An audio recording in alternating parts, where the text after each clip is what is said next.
സ്വർണ്ണക്കവർച്ച കേസിൽ ബെല്ലാരിയിൽ വീണ്ടും പരിശോധന. SIT സംഘം ബാംഗ്ലൂരുവിലെത്തി. ബെല്ലാരിയിലെ ഗോവർദ്ധന്റെ ജ്വല്ലറിയിലാണ് SIT സംഘം പരിശോധന നടത്തിയത്. വിശദാംശങ്ങളുമായി ശാലിനി ചേരുകയാണ്. ശാലിനി, ഗോവർദ്ധന്റെ ജ്വല്ലറിയിലടക്കമാണ് SIT സംഘത്തിന്റെ പരിശോധന ഇപ്പോഴും തുടർന്നുകൊണ്ടിരിക്കുകയാണോ? അന്വേഷണം കൂടുതൽ ഊർജിതമാക്കിക്കൊണ്ടിരിക്കുകയാണ് SIT പ്രത്യേക അന്വേഷണ സംഘവും, അല്ലേ?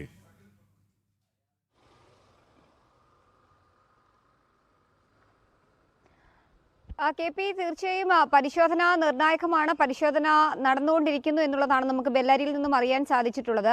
ശബരിമലയിലെ സ്വർണ്ണ കവർച്ചയുമായി ബന്ധപ്പെട്ട് കഴിഞ്ഞ ദിവസമാണ് ഈ ബെല്ലാരിയിലെ സ്വർണ്ണ വ്യാപാരിയായിട്ടുള്ള ഗോവർദ്ധനെ SIT സംഘം കസ്റ്റഡിയിലെടുക്കുകയും പിന്നീട് അറസ്റ്റ് രേഖപ്പെടുത്തുകയും റിമാൻഡിൽ വിടുകയും ചെയ്തത്.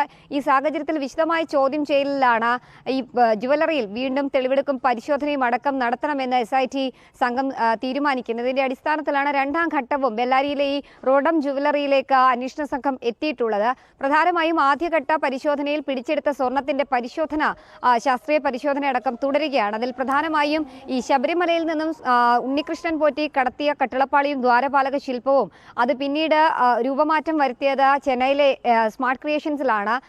സ്മാർട്ട് ക്രിയേഷൻസിൽ നിന്ന് ഈ സ്വർണം പിന്നീട് പോയത് ബെല്ലാരിയിലേക്കാണ് എന്നുള്ള സ്ഥിരീകരണം ഉണ്ടായിരുന്നു. പലരെയും ചോദ്യം ചെയ്തപ്പോഴും ഉണ്ണികൃഷ്ണൻ പോറ്റിയിൽ നിന്ന് സ്മാർട്ട് ക്രിയേഷൻസിൽ നിന്ന് ലഭ്യമായ വിവരവും അത്തരത്തിലായിരുന്നു. ആ സാഹചര്യത്തിലാണ് ഈ ആദ്യഘട്ടം കണ്ടെടുത്ത സ്വർണത്തിന്റെ ബാക്കി കണ്ടെത്താനായിട്ടുണ്ട്. അത് രൂപമാറ്റം വരുത്തി മറ്റാർക്കെങ്കിലും നൽകിയോ എന്നതടക്കമുള്ള പരിശോധനകളും അന്വേഷണവും തുടരുകയാണ്. അതിനിടയിലാണ് ഇപ്പോൾ രണ്ടാം ഘട്ടവും ഇത്തരത്തിലൊരു പരിശോധന നടത്തുന്നത്. നിർണായകമായിട്ടുള്ള വിവരങ്ങൾ ബെല്ലാരിയിലെ റോഡം ജ്വല്ലറിയിൽ നിന്ന് ലഭ്യമായിട്ടുണ്ട് എന്നുള്ളതാണ് നമുക്ക് ഇപ്പോൾ സ്ഥിരീകരിക്കാൻ കഴിയുകയും ചെയ്തിട്ടുള്ളത്. എന്തായാലും ശബരിമല സ്വർണ്ണ കവർച്ചയുമായി ബന്ധപ്പെട്ട് നിർണായക നടപടികളുമായി SIT സംഘം നീങ്ങുകയാണ്. ഇതിനിടയിലാണ് ഈ പഞ്ചലോക വിഗ്രഹങ്ങൾ അടക്കം കടത്തിയിട്ടുണ്ട് എന്നുള്ള സ്ഥിരീകരണം വരുന്നത്.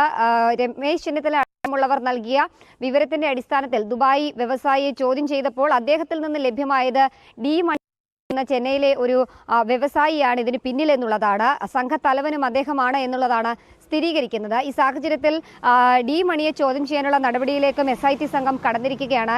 SITയുടെ ഒരു സംഘം അന്വേഷണ ഉദ്യോഗസ്ഥർ ചെന്നൈയിൽ എത്തിയിരിക്കുകയാണ്. ഇന്നോ നാളെയോ ഡി മണിയെ വിശദമായി തന്നെ ചോദ്യം ചെയ്യും. ചോദ്യം ചെയ്തതിൽ കൃത്യമായ വിവരങ്ങൾ ലഭ്യമായി ഏതെങ്കിലും തരത്തിലുള്ള രീതിയിലുള്ള വിവരങ്ങൾ ലഭ്യമാവുകയാണെങ്കിൽ അദ്ദേഹത്തിനെ പ്രതി ചേർത്തുകൊണ്ട് കസ്റ്റഡിയിലെടുത്ത് അറസ്റ്റ് രേഖപ്പെടുത്താനുള്ള നടപടിയിലേക്കും SIT സംഘം കടക്കുകയാണ്. അതിനിടയിൽ മറ്റൊരു നിർണായക നീക്കം SIT നടത്തിയിട്ടുള്ളത് മുൻപ് ദേവസ്വം ബോർഡ് അംഗങ്ങളായിരുന്ന പത്മകുമാർ ദേവസ്വം ബോർഡ് പ്രസിഡന്റ് ആയിരിക്കെ ആ കമ്മിറ്റിയിൽ അല്ലെങ്കിൽ ആ ഭരണസമിതിയിൽ ഉണ്ടായിരുന്ന 2 അംഗങ്ങൾ KP ശങ്കർദാസിനെയും ഒപ്പം തന്നെ N വിജയകുമാറിനെയും വെള്ളിയാഴ്ച ചോദ്യം ചെയ്യലിനായി SIT സംഘം വിളിപ്പിച്ചിരിക്കുകയാണ്.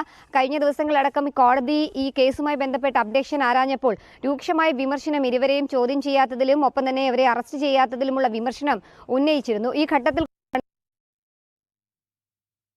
ആവശ്യപ്പെട്ടിട്ടുണ്ട് മുന്നിൽ കണ്ടുകൊണ്ട് ഇരുവരും ഇപ്പോൾ മുൻകൂർ ജാമ്യാപേക്ഷ അടക്കം നൽകിയിരിക്കുകയാണ് എന്നുള്ളതാണ്. ഇരുവരും ഇപ്പോൾ മുൻകൂർ ജാമ്യാപേക്ഷ അടക്കം നൽകിയിരിക്കുകയാണ് എന്നുള്ളതാണ് നമുക്ക് മനസ്സിലാക്കാൻ സാധിക്കുന്നത്. എന്തായാലും കോടതിയിൽ നിന്നുള്ള ആ ഒരു വിമർശനം ഏറ്റെടുത്തോടുകൂടി SIT സംഘം മറ്റു തലങ്ങളിലേക്ക് അന്വേഷണം നടത്തുന്നു. പ്രധാനമായും ഗോവർദ്ധനെ കേന്ദ്രീകരിച്ചും ഒപ്പം തന്നെ ഇപ്പോൾ പഞ്ചലോക വിഗ്രഹങ്ങൾ കടത്തിക്കൊണ്ടുപോയ